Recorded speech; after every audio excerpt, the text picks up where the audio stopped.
Has there ever been an object that has captured the human imagination quite like the Holy Grail? This elusive relic, steeped in lore and myth, has for centuries been a symbol of the ultimate divine authority, an emblem of purity and divinity. In the accounts of history, the Holy Grail has been sought by knights, kings and explorers. However, perhaps the most audacious and least known of these quests was undertaken during the dark days of the Second World War. But who was this unlikely seeker, and why did he believe that finding the Holy Grail was of such paramount importance? Hello and welcome back to Eccentric History. In today's video we will explore the mystical artifact that has been the focal point of numerous treasure hunts and, surprisingly, even the object of fascination for one of history's most infamous figures. Join us as we take a peek into this intriguing chapter of history.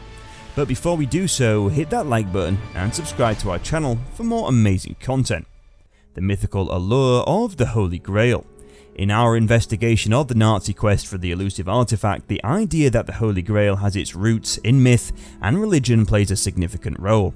Its origins can be traced back to medieval Christian mythology, where it was portrayed as the chalice used by Jesus Christ at the Last Supper, and later to collect his blood during his crucifixion. The Grail thus came to symbolize divine power and spiritual enlightenment. This sacred relic soon became the focus of many quests, the most famous of which was King Arthur's Knights of the Round Table in the late 12th and early 13th centuries. Their failed attempts to locate the Grail only added to its legend and sparked a cultural fascination that spans centuries. Heinrich Himmler, the man behind the quest. We now turn our attention away from the mythological appeal of the Holy Grail and onto Heinrich Himmler, the protagonist of our story and the man who dared to dream of finding this elusive relic. Understanding Himmler, his motivations and his role in Nazi Germany is instrumental in comprehending the Nazi Grail quest's audacious nature. Born in 1900, Himmler rose to become one of the most powerful men in Nazi Germany.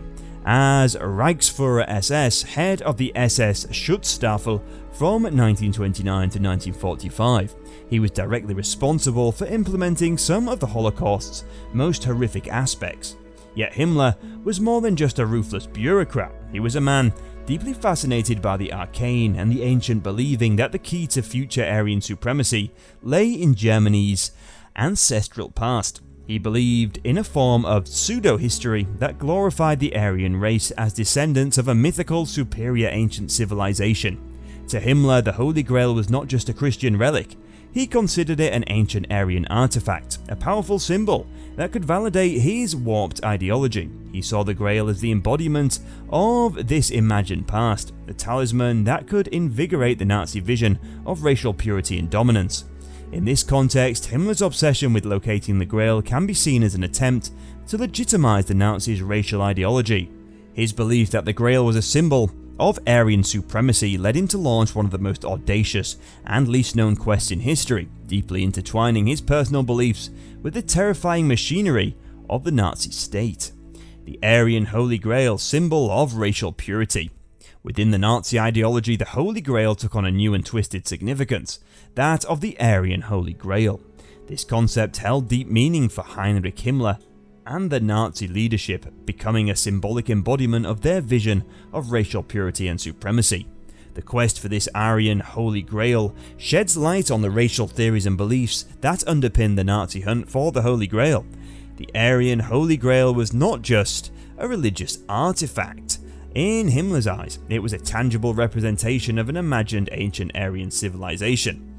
To the Nazis, this Grail became a symbol of their supposed ancestral lineage, a powerful talisman that would validate their distorted theories of racial superiority. This concept fed into the broader Nazi belief that the Aryan race was destined to rule over all others. The Nazi ideology embraced racial theories that asserted the inherent superiority of the Aryan race while belittling other races as inferior. They believed that the Grail held secrets and mystical powers that would further their racial purification efforts and strengthen their dominance. Himmler and his cohorts saw the quest for the Holy Grail as a means to unearth ancient Aryan knowledge and artifacts, enabling them to legitimize their racial theories and cement their authority. This ideological obsession with the Aryan Holy Grail drove the Nazi hunt, Blurring the lines between myth, history and propaganda, the quest became entangled with broader Nazi archaeological endeavours where ancient artifacts and history sites were exploited to fit their racial narrative. By pursuing the Holy Grail, Himmler sought to intertwine mythology with Nazi doctrine, fusing the ancient and the imagined to bolster the regime's fascist ambitions. The Aryan Holy Grail thus became a potent symbol representing the intersection of Himmler's personal beliefs, the Nazi racial ideology, and their relentless pursuit of power. The hunt for this mythical artifact served as a vehicle to legitimize their warped worldview, intertwining legend and reality within the context of one of history's darkest chapters. The hunt for the Holy Grail.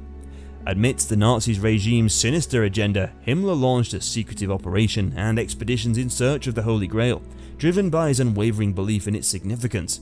These covert endeavours spanned various locations, utilised substantial resources, and involved a network of scholars and archaeologists who were entangled in the quest.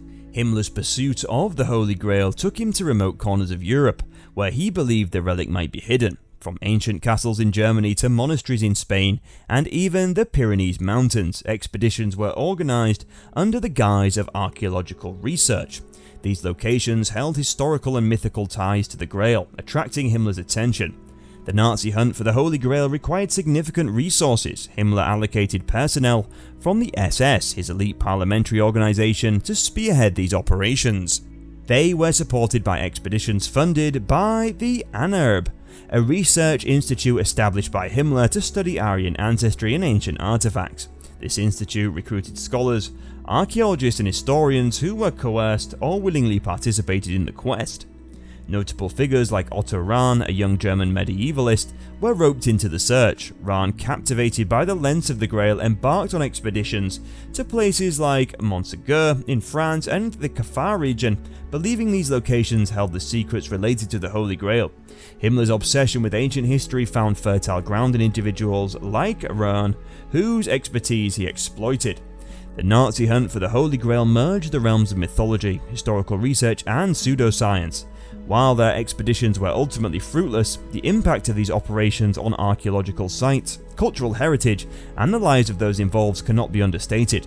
The quest exemplifies how Himmler's obsession with the Grail consumed valuable resources and diverted attention from more significant wartime priorities, revealing the depths of the Nazi regime's distorted priorities and misplaced focus.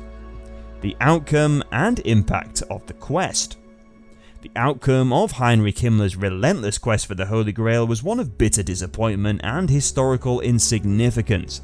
Despite the immense resources dedicated to the pursuit, Himmler's search yielded no tangible results in terms of finding the elusive relic. However, the impact of this quest extended far beyond its tangible outcome, leaving indelible marks on the course of World War II, the Holocaust and Nazi ideology. While Himmler's quest for the Holy Grail may seem inconsequential in the grand scheme of things, it reflected the priorities and mindset of the Nazi regime. The resources diverted to this endeavour could have been allocated to more pressing matters such as military operations or humanitarian relief. Instead, the pursuit of an imagined relic served as a microcosm of the regime's distorted ideology and misplaced focus. Moreover, the quest for the Holy Grail became entangled with broader Nazi racial ideology. Himmler's obsession with ancient artifacts and the notion of an Aryan past contributed to a pseudo-historical narrative that underpinned their racist policies.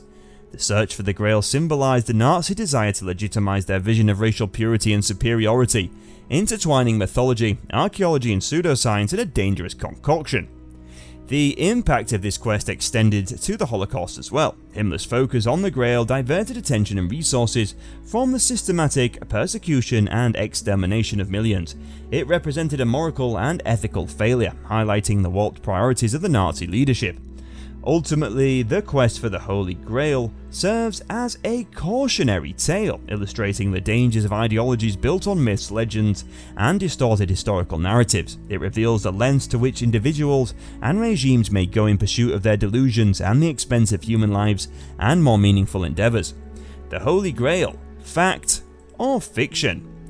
But amidst the allure and fervor surrounding the Holy Grail, a lingering question remains. Is the Holy Grail a genuine historical artifact or merely a product of myth and legend? Exploring the historical accuracy of the Holy Grail and its alleged Aryan connections unravels a complex tapestry of fact and fiction speculation. Scholars and historians have long debated the authenticity of the Holy Grail. The prevailing consensus is that the Grail, as portrayed in medieval and Arthurian legends, is a symbolic creation rather than a physical object. While there are more various contenders for the identity of the original relic, ranging from the Cup of Christ to ancient chalices, their historical veracity remains elusive. Likewise, the notion of an Aryan Holy Grail is a construct born out of the Nazi obsession with Aryan racial superiority.